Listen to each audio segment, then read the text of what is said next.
Andrei Chikatilo, l'éventreur de Rostov. Dans la matinée froide du 22 décembre 1978, le corps d'une fillette de 9 ans fut découvert sur les rives de la rivière Grushevka, près de la ville de Shakhty, dans la région de Rostov, au sud-ouest de l'Union soviétique. Yelena Zakotnova avait disparu 2 jours auparavant, en sortant de l'école. Son corps présentait des signes d'étranglement et de multiples coups de couteau. Les yeux avaient été arrachés et il y avait des preuves de tentatives d'abus sexuels. La brutalité du crime choqua la communauté locale, mais personne n'aurait pu imaginer qu'il s'agissait seulement du premier d'une série d'assassinats qui terroriserait la région pendant plus d'une décennie. L'homme responsable de ce crime s'appelait Andrei Romanovitch Chikatilo. Né le 16 octobre 1936, dans un petit village appelé Yabluchne, dans la région de Sumy en Ukraine, Chikatilo vint au monde dans l'une des périodes les plus sombres de l'histoire soviétique. Seulement quelques années avant sa naissance, l'Ukraine avait été dévastée par l'Holodomor, la grande famine artificielle de 1932 à 1933, résultat direct des politiques de collectivisation forcée mises en œuvre par Joseph Staline. Des millions d'Ukrainiens moururent de faim et les survivants affrontèrent des conditions de vie inimaginables. La famille de Chikatilo n'échappa pas aux conséquences de cette période dévastatrice. Sa mère, Anna Chikatilo, racontait répétitivement à son fils une histoire troublante. Elle affirmait qu'André avait eu un frère aîné appelé Stepan, qui aurait été enlevé et cannibalisé par des voisins affamés pendant la Grande Famine. Bien qu'il n'y ait jamais eu de confirmation de l'existence réelle de ce frère, l'histoire était constamment répétée par la mère, créant chez Chikatilo une atmosphère de terreur et de paranoïa depuis le plus jeune âge. Il grandit en croyant que son frère avait été littéralement dévoré, une image qui le hanterait toute sa vie. L'enfance de Chikatilo fut marquée par des privations extrêmes et des humiliations constantes. La famille vivait dans une petite cabane de terre avec un toit de chaume, sans électricité ni eau courante. Pendant la Seconde Guerre mondiale, la région fut occupée par les forces nazies et la famille affronta encore plus de difficultés. En 1943, quand Andrei n'avait que 7 ans, un incident se produisit qui marquerait profondément sa psyché. Selon des registres policiers mentionnés ultérieurement, sa mère fut violée par des soldats allemands, et il existe la possibilité que le jeune Chikatilo ait assisté à l'attaque. Ce traumatisme, combiné avec le récit constant sur le cannibalisme du supposé frère, créa chez Chikatilo une vision déformée de la violence et de la sexualité dès très tôt. Durant toute l'enfance et l'adolescence, Chikatilo souffrit d'un problème qui lui causait une immense honte. Il souffrait d'énurésie nocturne, c'est-à-dire qu'il mouillait régulièrement son lit.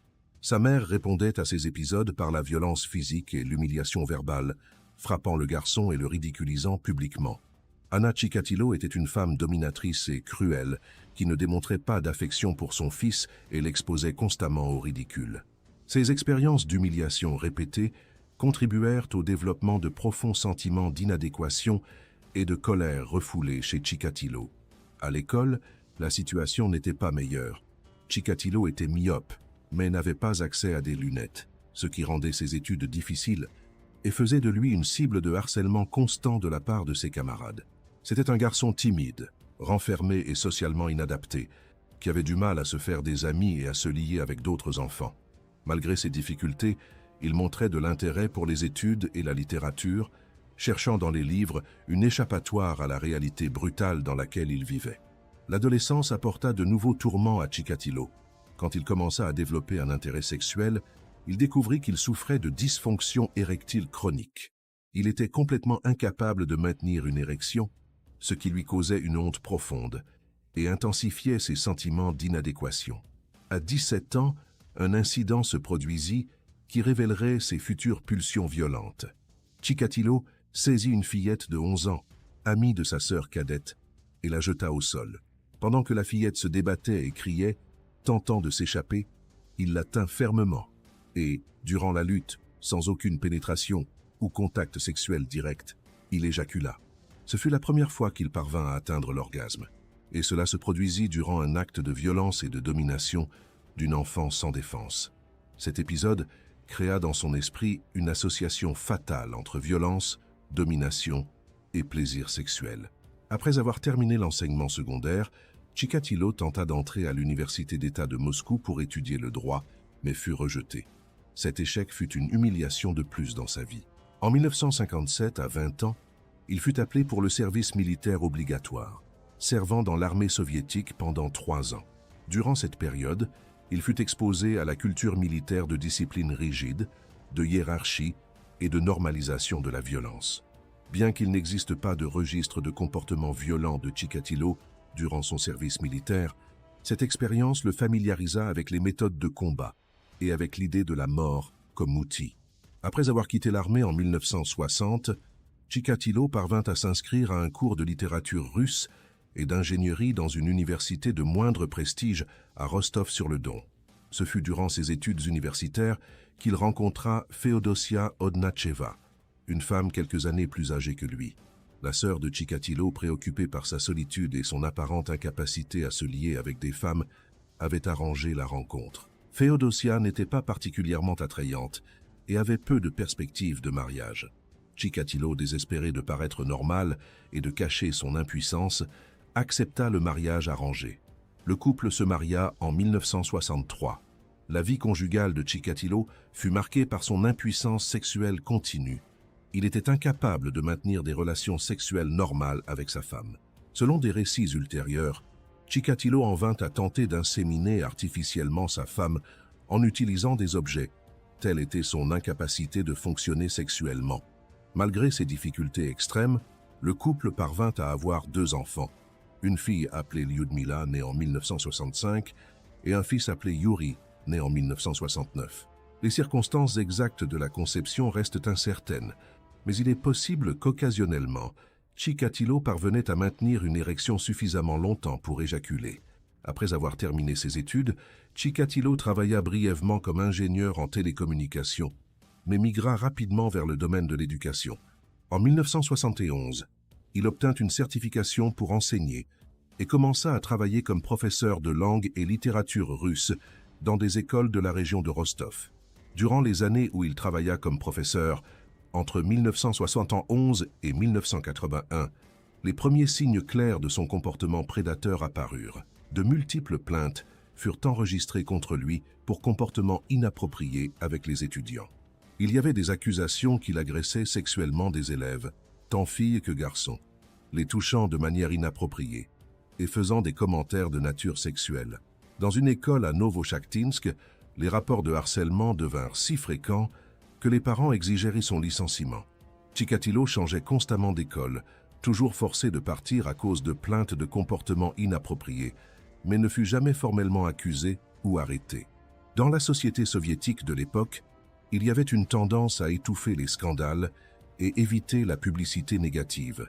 Les autorités scolaires préféraient simplement transférer les enseignants problématiques vers d'autres institutions, plutôt que d'affronter des procédures légales qui pourraient ternir la réputation du système éducatif soviétique. Cette pratique permit à Chikatilo de continuer à avoir accès aux enfants pendant des années, malgré son comportement clairement prédateur. En décembre 1978, Chikatilo avait acheté une petite maison abandonnée en périphérie de Shakhty, une ville industrielle dans la région de Rostov. Il utilisait l'endroit comme refuge secret, le cachant de sa femme et de sa famille. Ce fut vers cette maison qu'il attira sa première victime connue, Yelena Zakotnova, 9 ans. Le 22 décembre, Chikatilo aborda la fillette près d'un arrêt de bus, lui offrant des chewing-gums et promettant de la ramener chez elle. Une fois à l'intérieur de la maison abandonnée, il tenta de la violer, mais comme toujours, ne parvint pas à maintenir une érection. La frustration sexuelle combinée à l'excitation de la situation mena à une explosion de violence. Il saisit la fillette, tenta de l'étouffer, puis commença à la poignarder répétitivement. Durant l'attaque, en voyant le sang et en entendant les cris de l'enfant, Chikatilo éjacula pour la première fois depuis des années. La connexion était faite. Violence et mort étaient redevenues la seule façon d'expérimenter le plaisir sexuel. Après avoir tué Yelena, Chikatilo traîna son corps jusqu'à la rivière Grushevka et le jeta dans l'eau. 2 jours plus tard, le corps fut découvert. L'enquête policière fut intense. Des témoins rapportèrent avoir vu un homme d'âge moyen avec des lunettes et une serviette près de l'endroit où Yelena fut vue pour la dernière fois. La police commença à interroger les résidents de la zone et identifia rapidement Chikatilo comme suspect, surtout après avoir découvert qu'il avait acheté la maison abandonnée où des taches de sang furent trouvées. Chikatilo fut interrogé, mais nia toute implication. Sa femme lui fournit un alibi, alléguant qu'il était à la maison la nuit de la disparition. De plus, quand la police réalisa un examen sanguin, elle découvrit que Chikatilo avait du sang de type A, tandis que le sperme trouvé sur le corps de la victime était du type AB.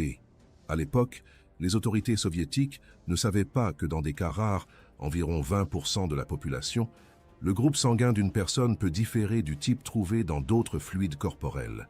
Ce phénomène, connu comme non-sécréteur, signifiait que le sang de Chikatilo était de type A, mais son sperme était de type AB. Sans autre preuve concrète et avec l'alibi fourni par sa femme, la police dut libérer Chikatilo. Désespérés de résoudre le cas brutal qui avait choqué la communauté, les enquêteurs se concentrèrent sur un autre suspect, Alexandre Kravchenko, un jeune avec des antécédents criminels qui vivait près de la scène du crime.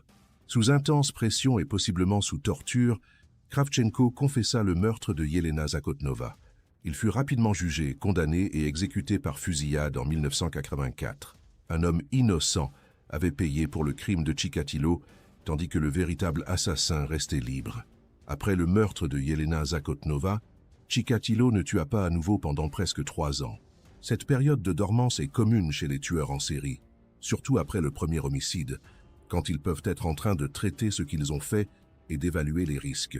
Cependant, le 3 septembre 1981, Chikatilo attaqua à nouveau. Larissa Tkachenko, une jeune de 17 ans avec des difficultés d'apprentissage, fut sa deuxième victime. Chikatilo la rencontra dans une bibliothèque à Shakhty et parvint à la convaincre de l'accompagner vers une zone forestière isolée. Là, il l'attaqua tentant de la violer, mais encore une fois ne parvint pas à maintenir une érection. Enragé par son impuissance, il commença à l'étrangler avec ses mains, puis avec une corde.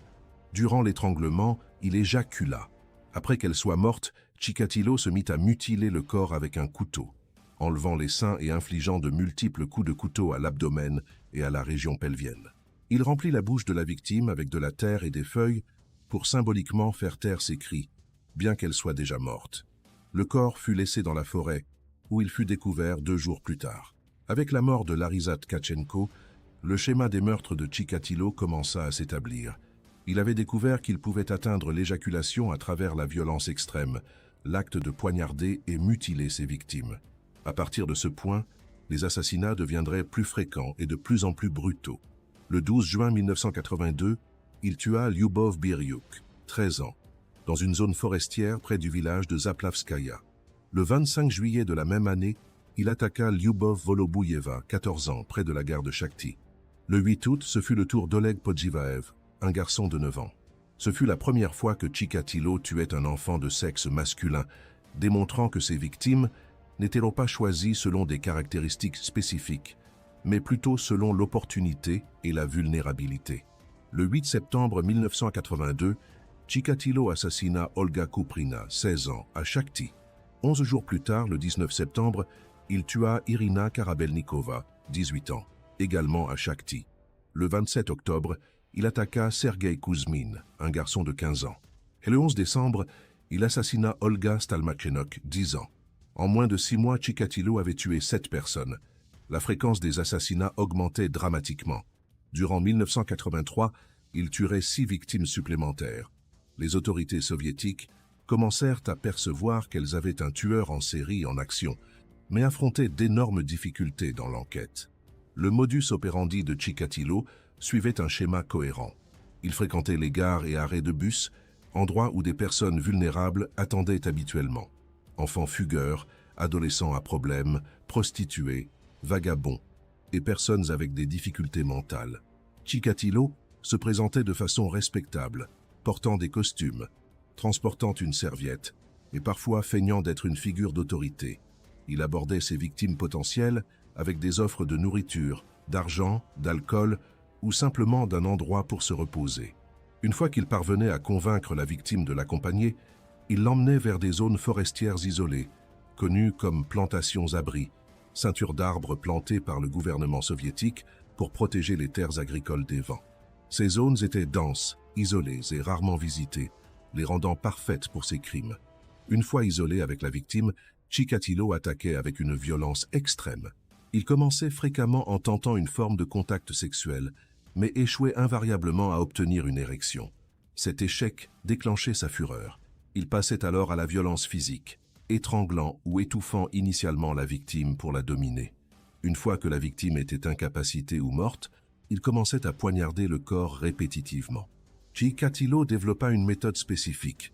Il commençait avec des coupures superficielles sur la poitrine et l'abdomen, observant le sang jaillir. Cela l'excitait sexuellement. Puis il infligeait des blessures plus profondes et ciblées. Durant ce processus de coups de couteau et de mutilation, il éjaculait. Mais la violence ne s'arrêtait pas avec la mort de la victime. Chikatilo mutilait fréquemment les corps de manière extensive après la mort. Il enlevait les organes sexuels, coupait les seins, arrachait les yeux et dans de nombreux cas consommait des parties du corps. Il mordillait ou coupait des morceaux de chair et les mangeait pendant qu'ils étaient encore chauds. Cet acte de cannibalisme lui fournissait une sensation additionnelle de pouvoir et de contrôle. Les yeux étaient une cible particulière de sa violence. Chikatilo croyait en une ancienne superstition russe selon laquelle les yeux d'une victime de meurtre retiennent la dernière image qu'ils ont vue, c'est-à-dire le visage de l'assassin. Il arrachait les yeux pour éviter d'être identifié à travers eux. À mesure que les assassinats continuaient, la police soviétique commença à reconnaître qu'elle avait affaire à un prédateur en série. En 1983, une force spéciale fut établie pour enquêter sur les meurtres. Le cas fut classé comme de priorité maximale, mais les autorités affrontaient des obstacles significatifs. Le premier problème était idéologique. En Union soviétique, les tueurs en série étaient considérés comme un phénomène du capitalisme décadent occidental. La propagande soviétique affirmait que de tels crimes ne pouvaient pas se produire dans une société socialiste parfaite. Admettre publiquement l'existence d'un tueur en série signifierait reconnaître un échec fondamental dans le système soviétique. Par conséquent, les assassinats furent maintenus secrets autant que possible. La presse soviétique reçut l'ordre de ne pas publier d'informations sur les crimes et le grand public ne fut pas alerté du danger. Le second problème était pratique. Les méthodes d'enquête médico-légales en Union soviétique étaient des décennies en retard sur les pays occidentaux. Les tests ADN n'existaient pas encore. Les ordinateurs étaient rares et primitifs. Le partage d'informations entre différentes juridictions policières était lent et bureaucratique. De plus, l'étendue géographique des crimes était un défi. Chikatilo commettait des meurtres dans de multiples villes et districts sur des centaines de kilomètres. Chaque juridiction policière locale tendait à enquêter sur ses propres cas isolément, rendant difficile l'identification de schémas plus larges.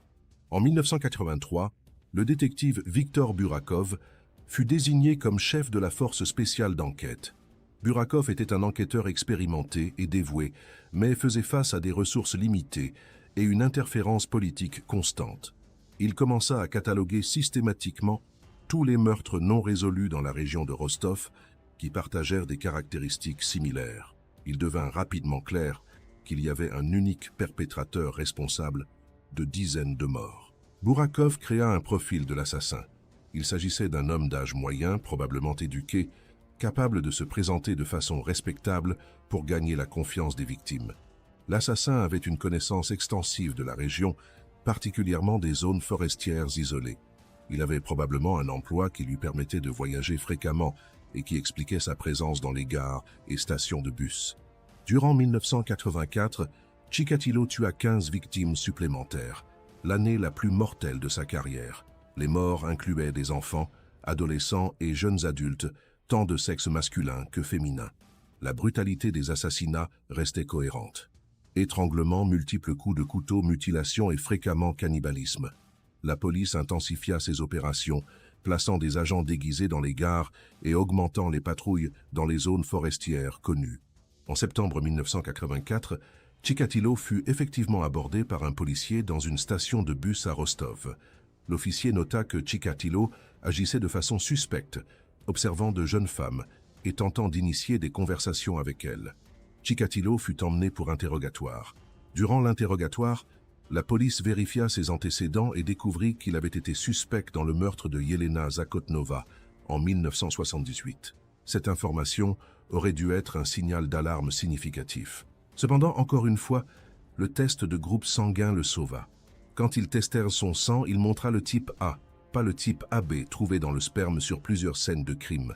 De plus, Chikatilo se présentait de manière calme et respectable. Il était un professeur diplômé, membre du Parti communiste, vétéran de l'armée soviétique et père de famille. Il ne correspondait simplement pas à l'image que beaucoup avaient d'un assassin brutal. La police le libéra après seulement quelques jours, sans réaliser une enquête plus approfondie. Ironiquement, ce fut immédiatement après cette détention de 1984 que Chikatilo cessa temporairement de tuer. Pendant presque 2 ans, il n'y eut pas de nouveaux assassinats avec le schéma caractéristique de ses victimes précédentes. Il existe plusieurs explications possibles pour cette pause. Chikatilo peut avoir été effrayé par sa détention, percevant qu'il était observé. De plus, en 1984, il avait été licencié de son travail de professeur après d'autres accusations de comportement inapproprié avec des étudiants. Sans l'emploi qui lui donnait accès à des victimes potentielles et une raison légitime de voyager, ses opportunités de chasse furent limitées. En 1985, il obtint un nouvel emploi comme fournisseur pour une usine, travail qui exigeait à nouveau des voyages fréquents dans la région. Cependant, il ne tua pas cette année-là. En 1985, le régime soviétique changea dramatiquement avec l'ascension de Mikhaïl Gorbatchev au pouvoir. Gorbatchev introduisit des politiques de glasnost, ouverture, et de perestroïka, restructuration, qui permirent graduellement plus de transparence et de liberté de presse en Union soviétique. Ces changements permettraient éventuellement que l'enquête sur les meurtres de Rostov reçoive plus de ressources et d'attention, bien que cela prendrait du temps. En 1986, Chikatilo revint au meurtre. En mai de cette année, il assassina une femme non identifiée dont le corps fut découvert dans une zone forestière. La mutilation était cohérente avec ses crimes précédents. En août 1987, il tua à nouveau. En 1988, le nombre d'assassinats augmenta à 3. Et en 1990, il tuerait 8 victimes supplémentaires, dans une accélération finale effrayante de sa carrière criminelle. Un facteur qui facilita le retour de Chikatilo aux assassinats fut son nouvel emploi comme fournisseur. Ce travail exigeait qu'il voyage constamment entre usines, entrepôts et bureaux dans toute la région de Rostov. Il passait des jours loin de chez lui, avait accès à un véhicule de l'entreprise et une raison légitime d'être dans les gares et stations de bus à toute heure. Cet emploi était le déguisement parfait pour un prédateur en série. L'enquête policière, menée par le détective Burakov, était devenue extrêmement sophistiquée pour les standards soviétiques. Burakov travailla sans relâche, fréquemment contre la résistance de ses supérieurs qui ne voulaient-ils pas allouer de ressources pour un cas qu'il ne pouvait pas admettre publiquement. Il compta sur l'assistance d'un psychiatre légiste appelé Alexandre Boukhanovski, qui créa l'un des premiers profils psychologiques détaillés d'un tueur en série dans l'histoire soviétique. Boukhanovski analysa les scènes de crime et conclut que l'assassin était un homme avec de graves dysfonctions sexuelles, qui obtenait satisfaction sexuelle seulement à travers la violence extrême. Il prédit que l'assassin serait sexuellement impuissant dans des situations normales, mais capable d'éjaculer durant les actes de violence. La police établit une surveillance intensive dans toutes les principales gares de la région. Des agents déguisés surveillaient qui fréquentait ces endroits régulièrement. Le 6 novembre 1990, un inspecteur ferroviaire appelé Igor Rybakov était en patrouille à la station de Donleskoz quand il remarqua un homme d'âge moyen émergeant d'une zone forestière proche. L'homme avait des taches de sang sur sa joue et sur ses mains. Il tentait de les nettoyer avec un mouchoir. Rybakov, qui avait été informé de l'opération de surveillance et instruit de rapporter tout comportement suspect, aborda l'homme et demanda ses documents. L'homme s'identifia comme Andrei Chikatilo et expliqua qu'il revenait d'un voyage d'affaires. Rybakov nota l'information et rapporta l'incident à ses supérieurs. Quand le rapport arriva au détective Burakov, il vérifia le nom Andrei Chikatilo dans les archives. Il découvrit que ce nom était apparu précédemment. Chikatilo avait été suspect dans le meurtre de 1978, avait été interrogé en 1984 pour comportement suspect et avait un historique d'accusation d'abus sexuels contre des enfants. Burakov ordonna que Chikatilo soit placé sous surveillance constante. Durant les jours suivants, des détectives suivirent Chikatilo partout.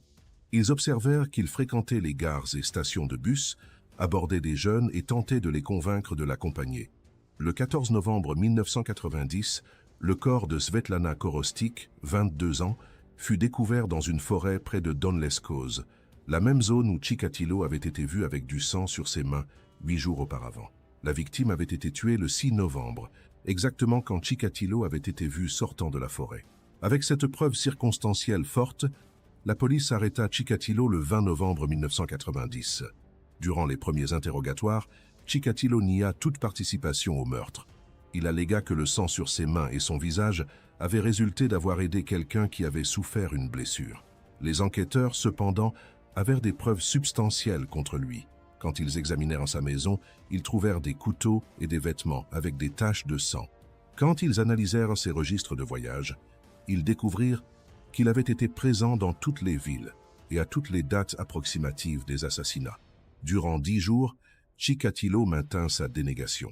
Puis, dans une décision stratégique brillante, le détective Burakov amena le psychiatre Alexandre Bukhanovski dans la salle d'interrogatoire. Bukhanovski passa des heures à converser avec Chikatilo, non pas comme un suspect de crime, mais comme un patient. Il discuta des dysfonctions sexuelles de Chikatilo, de ses humiliations passées, de ses sentiments d'inadéquation. Bukhanovski fut empathique et non jugeant, créant un environnement où Chikatilo se sentit finalement compris. Le 30 novembre 1990, 10 jours après son arrestation, Andrei Chikatilo confessa. Il ne confessa pas seulement les 53 meurtres que la police avait connectés à lui, mais admit 3 meurtres additionnels que la police ne connaissait pas, élevant le total à 56 victimes. Durant les confessions, Chikatilo fournit des détails extrêmement spécifiques sur chaque assassinat. Il décrivit où il avait trouvé chaque victime, comment il les avait convaincus de l'accompagner, où exactement dans les forêts il avait commis les crimes, et ce qu'il avait fait à chaque corps.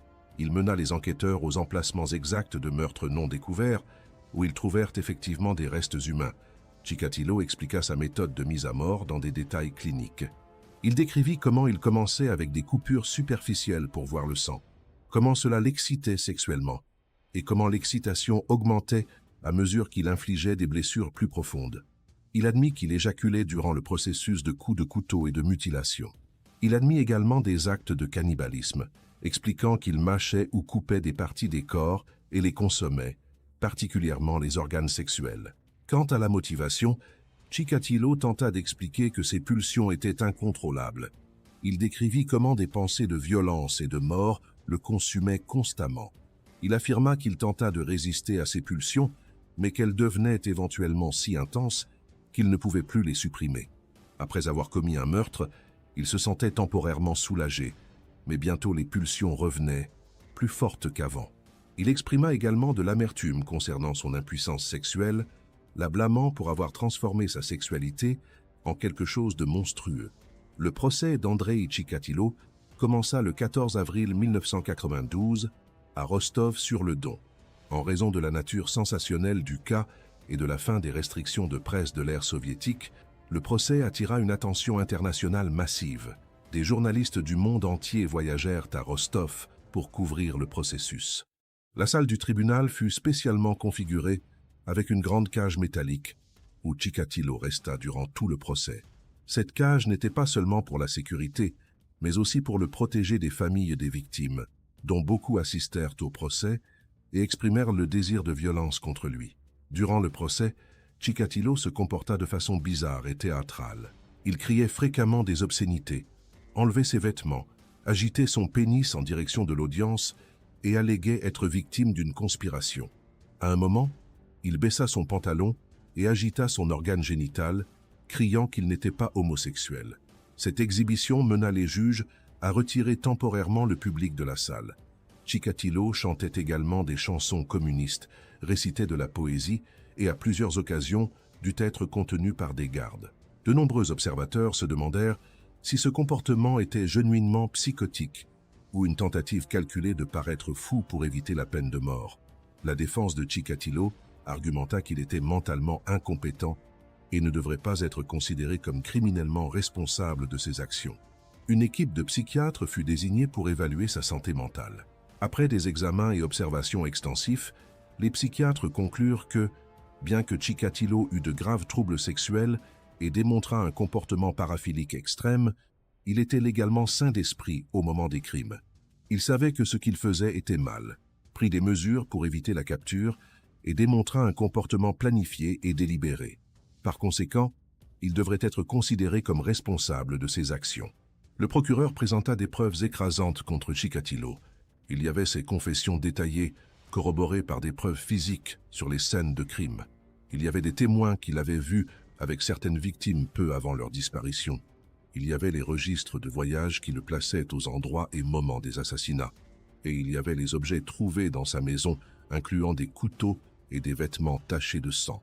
La question de la discordance du groupe sanguin fut finalement résolue quand des spécialistes expliquèrent le phénomène du non-sécréteur, démontrant que Chikatilo pouvait avoir du sang de type A, tandis que ses autres fluides corporels montraient le type AB. Les familles des victimes eurent l'opportunité de témoigner durant le procès. De nombreux parents, frères et sœurs et proches décrivirent l'impact dévastateur que les assassinats eurent sur leur vie. Des mères pleurèrent en décrivant leurs fils et filles, leurs espoirs et rêves détruits par la violence de Chikatilo. Certains membres de famille crièrent des menaces de mort contre lui. D'autres s'assirent simplement en silence, regardant l'homme qui avait pris leurs êtres chers. La douleur dans la salle du tribunal était palpable. Chikatilo fut formellement accusé de 53 meurtres. 3 des 56 qu'il avait confessés ne purent être confirmés avec des preuves suffisantes pour inclusion dans les accusations formelles. Durant son témoignage, quand interrogé sur chaque victime individuelle, Chikatilo fournit des détails que seul l'assassin pouvait connaître. Il décrivit les vêtements que les victimes portaient, des bijoux spécifiques, des caractéristiques physiques particulières et des détails sur les emplacements isolés où leurs corps furent laissés. Le procès dura 6 mois. Le 14 octobre 1992, le verdict fut annoncé. Andrei Chikatilo fut considéré coupable de 52 des 53 meurtres pour lesquels il fut accusé. Une accusation fut rejetée par manque de preuves suffisantes. Il fut également considéré coupable de 5 accusations d'abus sexuels de mineurs non reliés au meurtre. La sentence fut prononcée immédiatement. Mort par exécution. Dans la Russie post-soviétique, la peine de mort était toujours en vigueur et était appliquée par un unique coup de feu à l'arrière de la tête. Quand la sentence fut lue, il y eut des applaudissements et des cris d'approbation des familles des victimes présentes dans la salle. Chikatilo, dans sa cage, cria que les juges étaient fascistes et qu'il était innocent. Il fut rapidement retiré de la salle du tribunal et ramené en prison. Son équipe de défense annonça l'intention de faire appel, mais il y avait peu d'espoir réaliste de renverser la condamnation, étant donné la quantité massive de preuves contre lui. Après le procès, Chikatilo fut maintenu dans une prison de sécurité maximale à Novotcherkassk, en attente de l'exécution de sa sentence. Les appels furent rapidement rejetés par les tribunaux supérieurs. La Cour suprême de la Fédération de Russie examina le cas et confirma tant la condamnation que la sentence de mort. Il n'y avait aucune base légale pour renverser le verdict. Le 14 février 1994, Andrei Chikatilo fut exécuté.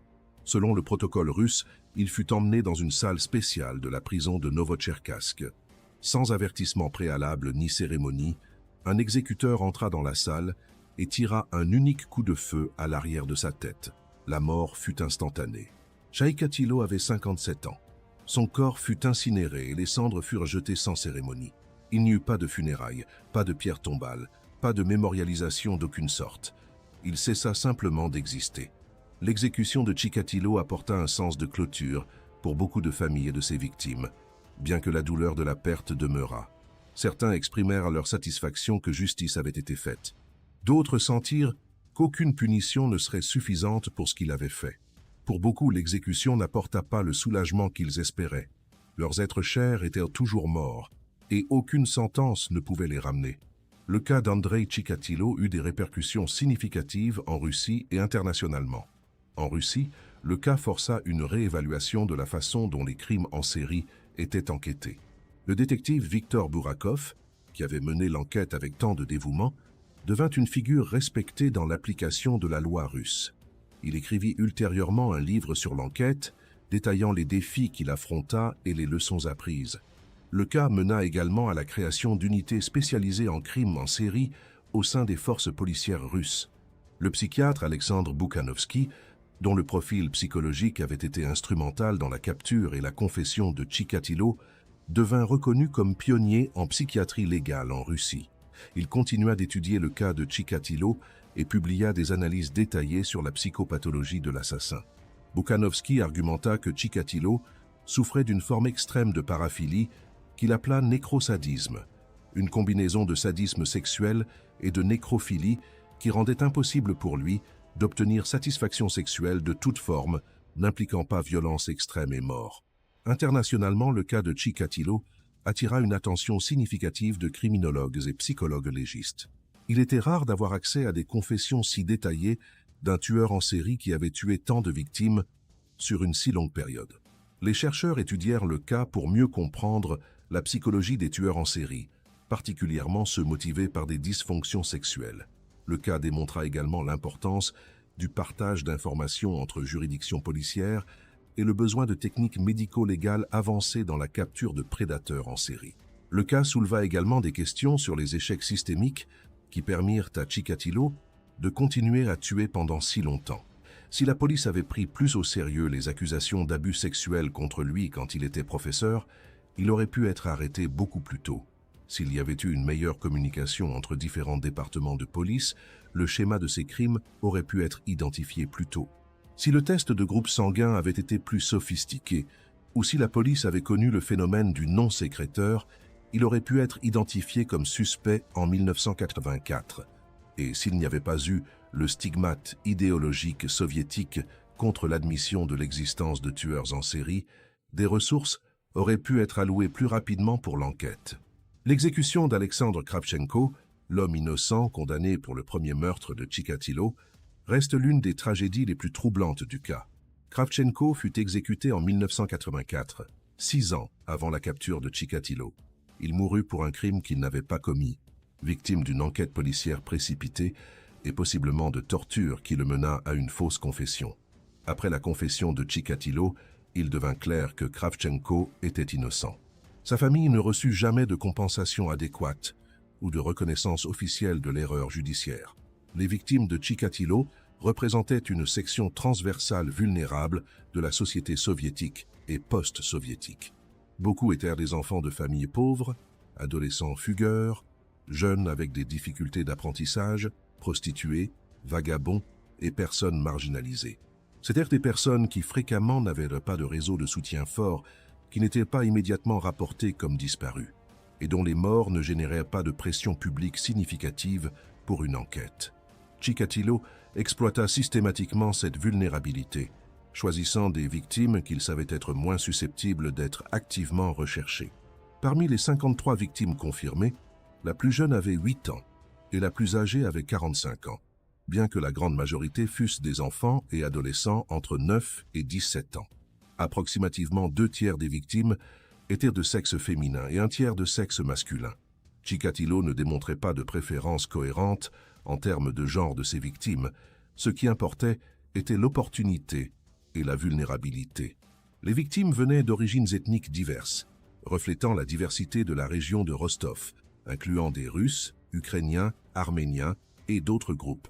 Chaque victime avait une histoire, une vie qui fut brutalement interrompue. Yelena Zakotnova, la première victime connue, était une étudiante appliquée qui rêvait de devenir professeure. Larissa Tkachenko, la deuxième victime, avait des difficultés d'apprentissage, mais était connue pour sa nature douce et confiante. Lyubov Biryuk était une adolescente qui avait fui de chez elle après des disputes avec ses parents. Oleg Podzivaev était un garçon qui revenait de rendre visite à des parents quand il fut abordé par Chikatilo. Svetlana Korostik, la dernière victime, était une jeune femme qui travaillait comme assistante de bibliothèque et économisait de l'argent pour se marier. Chacune de ces victimes, et toutes les autres, laissa derrière elle des familles dévastées et des avenirs jamais réalisés. L'héritage du cas Chikatilo dans la culture populaire fut significatif.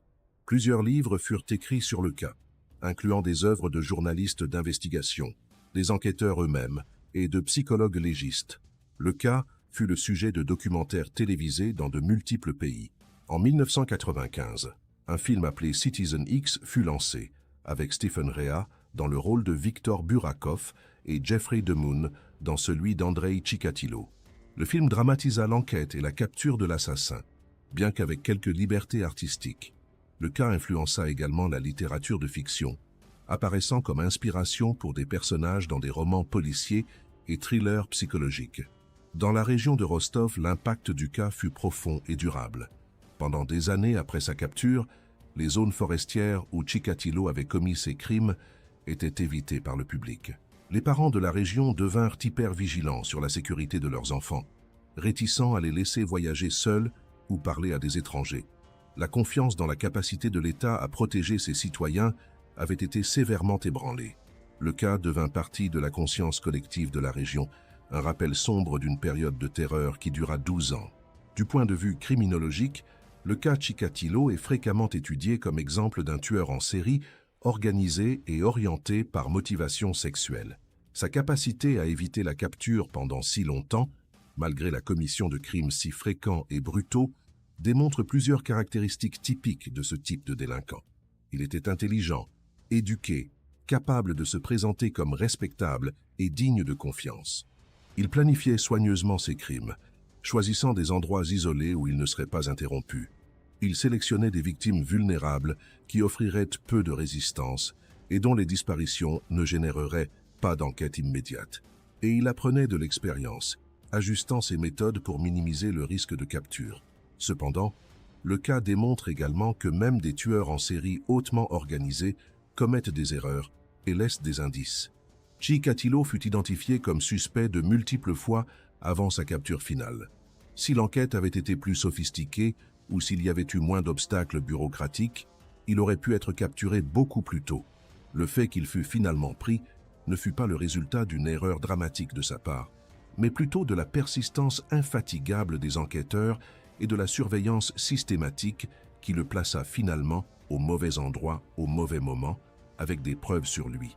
Aujourd'hui, plus de 3 décennies après sa capture, le cas d'Andrei Chikatilo reste l'un des plus étudiés et analysés dans l'histoire de la criminologie.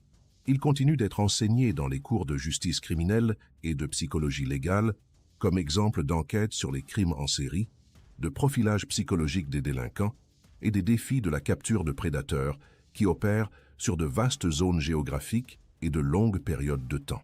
Le cas sert également de rappel sombre de la capacité humaine pour le mal et de l'importance de systèmes efficaces de justice criminelle pour protéger les vulnérables. Les victimes de Chikatilo ne doivent pas être oubliées. Leurs noms et leurs histoires méritent d'être rappelés, non seulement comme victimes d'un monstre, mais comme individus avec leur propre vie, espoir et rêve. Yelena Zakotnova, Larissa Tkachenko, Lyubov Biryuk, Lyubov Volobuyeva, Oleg Podjivaev, Olga Kuprina, Irina Karabelnikova, Sergei Kuzmin, Olga Stalmachenok et les 44 autres victimes confirmées étaient des personnes réelles dont les vies avaient de la valeur et de la signification. Le cas d'Andrei Chikatilo n'est pas seulement à propos d'un assassin, mais à propos des vies qu'il a détruites et des familles qui portent toujours la douleur de cette perte.